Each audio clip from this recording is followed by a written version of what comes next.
So first of all, I want to express my deep gratitude for members of the Scranton School Board for making some time for me today, as well as Superintendent Dr. Kirijan. There have been so many dark clouds and so much heavy rain coming down on the school district. We thought that today perhaps we would break the clouds a little and try to bring some good news to the district. A couple of things I want to say before I announce what it is that we're announcing is this.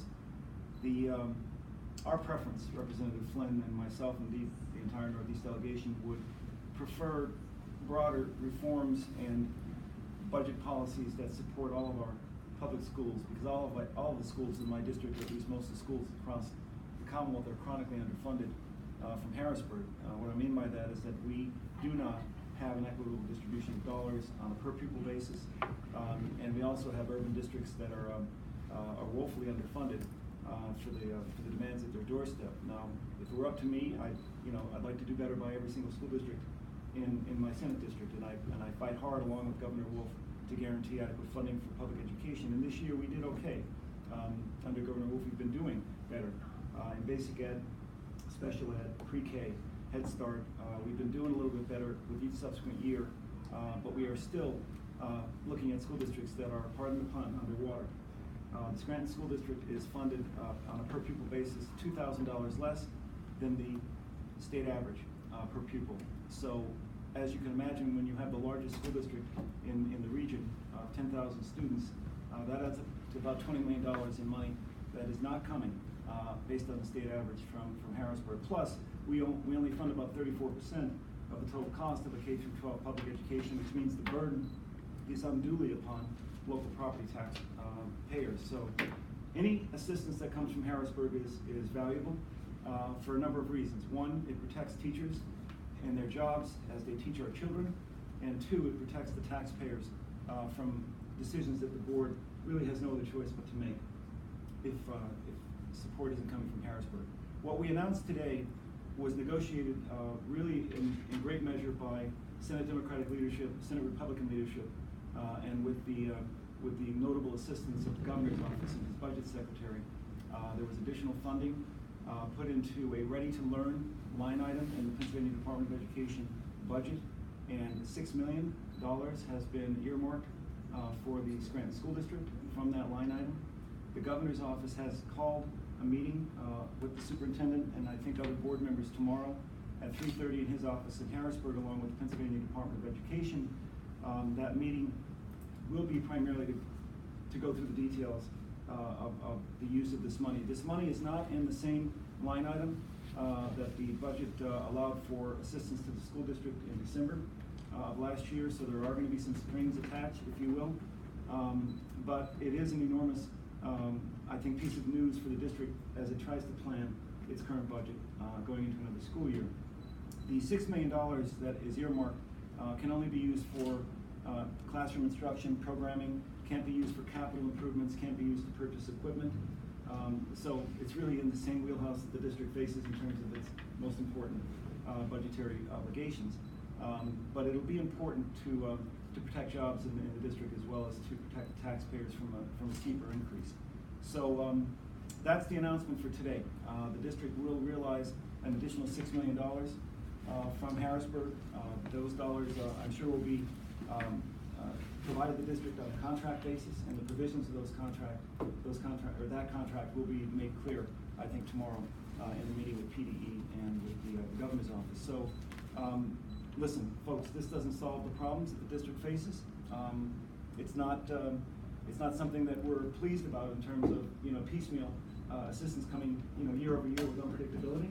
I don't know how often we've been on the phone, trying to figure out what we can do. But when you are in the 11th hour of a budget negotiation and you are trying to deal with what is indeed a short-term, real-time fiscal crisis, we have to battle for everything we can get, and that's what we did. I want to thank Governor Wolf because without his support and the administration's support, this would not be possible.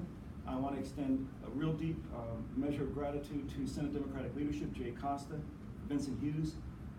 I have to, listen, I got to give credit where it's due. I have to extend my thanks to the Senate Republican leadership, Senator Corman, Senator Scarnati, Senator Brown, and others who we're all part of the negotiation. This is not something that was arbitrary or just a one-shot thing. This was part of a broader budget negotiation with several districts, not only Scranton, several districts that are under financial watch, receiving some additional aid from the Commonwealth. Now, before the question gets asked, it's worthwhile for me to bring this up. I know the district has indicated, can I, as a lawmaker, go down to Harrisburg and maybe craft some law that would be distinct for Scranton and create some predictability about additional funding. I don't mind going down that road, but I would be remiss if I didn't express how difficult it is for me to do that, because the moment I step into that space, I'm either taking money from one district to get it here or another district to get it here, and everybody wants to defend, their interests in their districts. So it's tough. What we really need to do is create a bigger pie. We have to have a bigger pie. We have to provide a greater amount of subsidy from Harrisburg, and the state should have a greater share of the cost of a K-12 public education. I've said this in public before.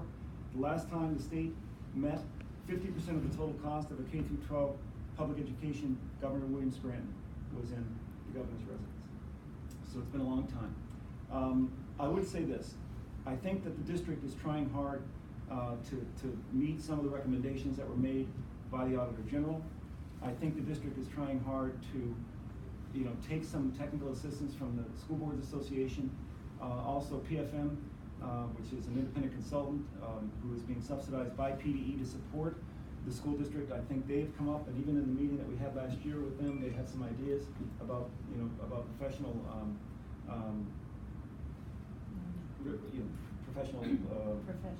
learning and for your teachers and things that could help the district, and also taking a look at equipment and of course the other issues of operational necessity that require vigilance on the part of the board and management to make sure that every dollar that comes from the state or every dollar that comes from the taxpayers is providing that quality education that our families need and deserve. So, right now, we have a governor that's a very, very strong advocate for public education.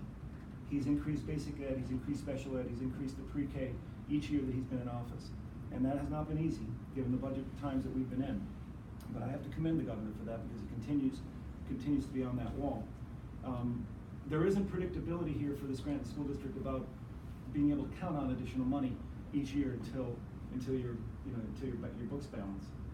And I regret that, but I think we're going to continue to be fighting for you down there to make sure that we can provide a better future. I would tell you one other thing. We did do pension reform at the state level. We have been grinding down our unfunded liability on that pension obligation, and the increases of pension contribution by our school districts it's still going up, but it's not going up as fast as it was. So we're starting to bend that arc a little bit, and I think if we get out 3, 5, 8, 10 years from now, I think you're going to wake up and find that as long as things continue to perform as they are, and as long as the systems continue to do well, that weight will come off your shoulders a little bit. Your budgeting may not be as difficult, it may not be crowded out as much if we get that pension problem under control, and we're on the road to doing so. So with that, I'm going to turn it over for questions. I certainly leave it to the board and to Dr. Kirijan for any commentary that they might want to make. But this is just trying to bring some good news to a district that is under fiscal siege, and really glad on behalf of the Senate Democratic leadership and the governor